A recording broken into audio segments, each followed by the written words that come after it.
Mas. Oh, tidak. Oh, tidak. Aku straight. Eh, tidak. Bisa dibilang Enggak. Oke. Ya mungkin mereka punya gangguan mental kayak gitu sih. Mereka pertama itu kurang edukasi. emang lebih nyaman aja sih. Mereka jatuh hatinya kepada yang situ. Tapi gara-gara lingkungan lo, gara-gara sesuatu lo bisa jadi suka sama hal itu kan, sama juga kayak LGBT. Ya berarti kita lebih open minded aja. Tidak mendukung, tidak anti, sekarang saya juga nggak ngerti. Ya, Ya nggak apa-apa sih, biasa aja. Tidak begitu suportif tapi tidak merasa mengganggu juga. Mereka sih lebih sering dijauhin ya kalau di masyarakat ataupun di perkumpulan kayak gitu. Mungkin kurang diterima oleh masyarakat secara umum. Karena ya kita sendiri kalau orang lihat cowok sama cowok pacaran sama cowok itu kan pasti jijik banget gitu ya. Orang terutama khususnya di Indonesia itu banyak yang terdiskriminasi karena yang menolak keras kaum LGBT maupun kaum pelangi lainnya.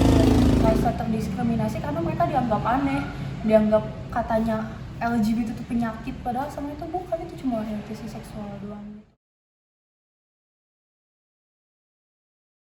Kebetulan saya tidak tahu isu kesehatannya apa, jadi saya tidak bisa jawab. Oke. Isu kesehatan itu maksudnya gimana? sekali lagi, bukan saya nggak tahu ya, karena bukan bidang saya gitu. Tapi Kesehatan mental mereka yang bermasalah menurut saya. Sebenarnya kurang tahu isu kesehatan yang lebih mendalam. Cuman kalau secara logika aja kayak ya Sejauh ini sih aku sehat-sehat aja.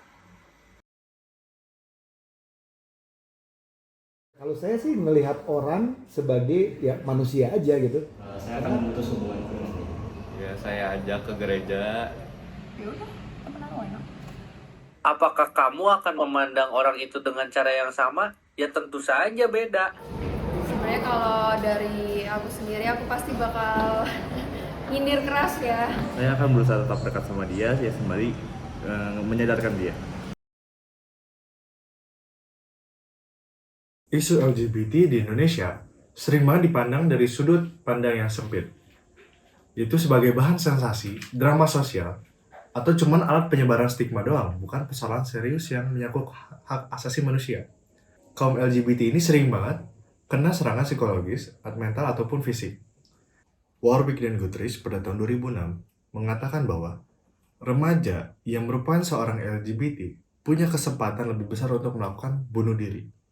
Jadi, kita sebagai bangsa Indonesia, bagaimana sih cara kita menangani kasus ini? Dari sisi kesehatan fisik, aktivitas seksual dalam kelompok LGBTQ, khususnya homoseksual, menunjukkan terkaitan yang signifikan dengan peningkatan resiko penyakit menular seksual.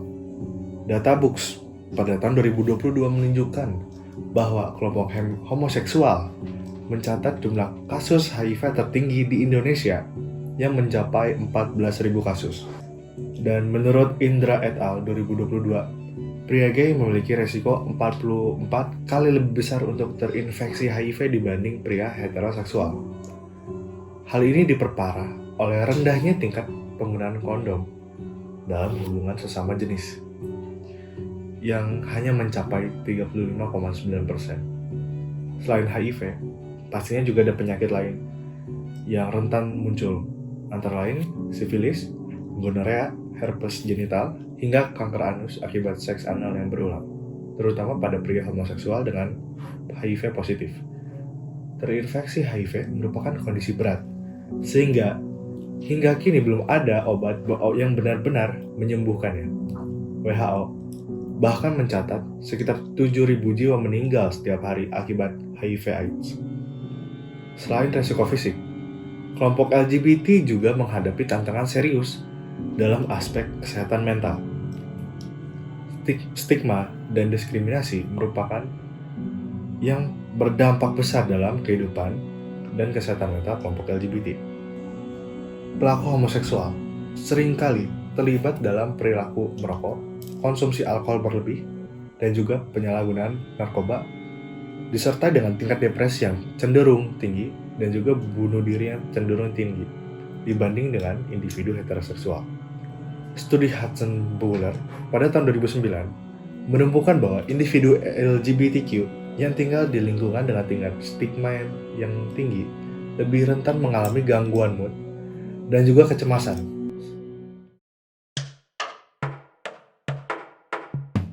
Kaum LGBT di Indonesia sering mengalami sensasi eksklusif dan stigma negatif dari masyarakat yang berujung pada diskriminasi dan kekerasan.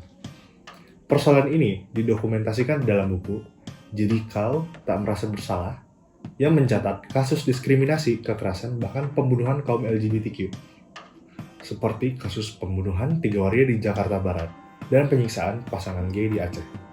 Stigma ini tidak hanya berdampak sosial, tetapi juga merupakan pelanggaran hak asasi manusia. Karena setiap manusia berhak mendapatkan kebebasan dan persamaan tanpa diskriminasi, tanpa memandang identitas, orientasi seksual, atau juga status sosial. Prinsip HAM, menurut John Rawls, menegaskan pentingnya kebebasan sebesar-besarnya, keadilan dalam mengatur perbedaan sosial, dan persamaan kesempatan yang adil bagi semua, tanpa terkecuali. Namun, diskriminasi terhadap LGBTQ di Indonesia menunjukkan bahwa kegagalan masyarakat dan negara dalam memenuhi prinsip-prinsip tersebut, sehingga kelompok ini menjadi rentan dan membutuhkan perlindungan HAM yang lebih kuat untuk hidup setara dan dihormati dalam masyarakat. Dari segi politik dan hukum, Indonesia tidak memberikan pengakuan yang jelas terhadap keberadaan LGBTQ. Undang-Undang Nomor 24 Tahun 2013 tentang Administrasi Kependudukan hanya mengakui 2 jenis kelamin, yaitu laki-laki dan perempuan. Sehingga identitas gender di luar itu tidak memiliki tempat dalam sistem hukum di Indonesia. Kondisi ini memicu diskriminasi hukum nyata, seperti penggerebekan 141 pria dalam pesta sauna di Jakarta pada tahun 2017 yang tanpa dasar hukum yang jelas dan melanggar privasi. Sebagai bentuk pencegahan dan tanggung jawab sosial, literasi digital dan PKN atau pendidikan kewarganegaraan harus mengenal isu LGBT agar bisa ditekankan dan juga agar masyarakat memiliki pemahaman kritis sebelum mengambil keputusan yang keliru. Contohnya Thailand yang memiliki 18 orientasi seksual walaupun mereka kesulitan dalam pendataannya.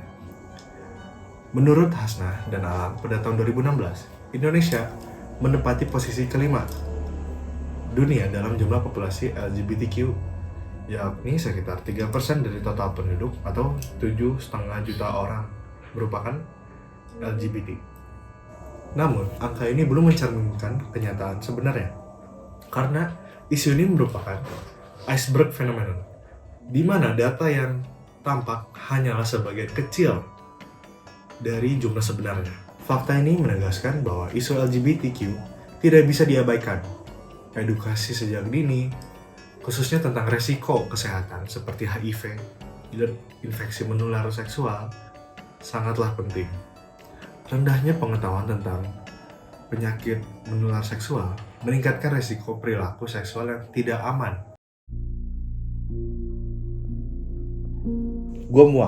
Gue muak banget ngelihat gimana perlakuan masyarakat dan negara ini terhadap kaum LGBT.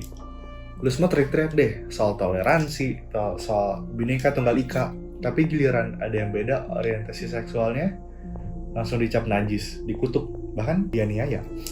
Gue pengen hidup di negeri yang gak hobi ngurusin orang lain, yang gak sibuk ngatur siapa yang boleh cinta sama siapa yang boleh jadi apa, siapa yang boleh ngomong jujur soal dirinya sendiri, itu gak mau. Gue pengen LGBT ini bisa hidup seperti orang normal lainnya. Gak usah dibikin spesial deh. Mereka tuh cuma pengen hidup yang damai. Mereka cuma pengen sekolah, kerja, ketawa, pulang ke rumah, tidur. Sesimpel itu. Sama kayak kita semua. Dan gue harap masyarakat bisa berhenti berpikir seolah mereka itu Tuhan yang berhak mutusin siapa yang hidup layak. Gue pengen orang-orang bisa nafas lega di dunia ini tanpa harus minta izin. Tapi terlepas dari itu, mereka harus sadar dan concern tentang kesehatan dari masing-masing mereka sendiri. Tapi coba lu bayangin,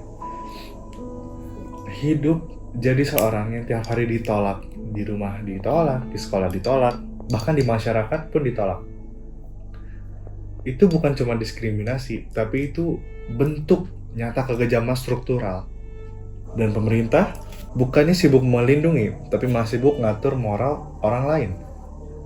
Lah, sejak kapan negara boleh masuk ke ranah pribadi orang? Kalian juga harusnya benci dong. Ini bukan soal setuju atau tidak setuju sama orientasi mereka, tapi ini soal hak hidup, soal kesehatan, dan soal martabat manusia. Sampai kapan kita sebagai manusia terus pura-pura buta dan tuli mengenai isu ini? Share video ini kalau misalkan lo masih peduli sama Indonesia.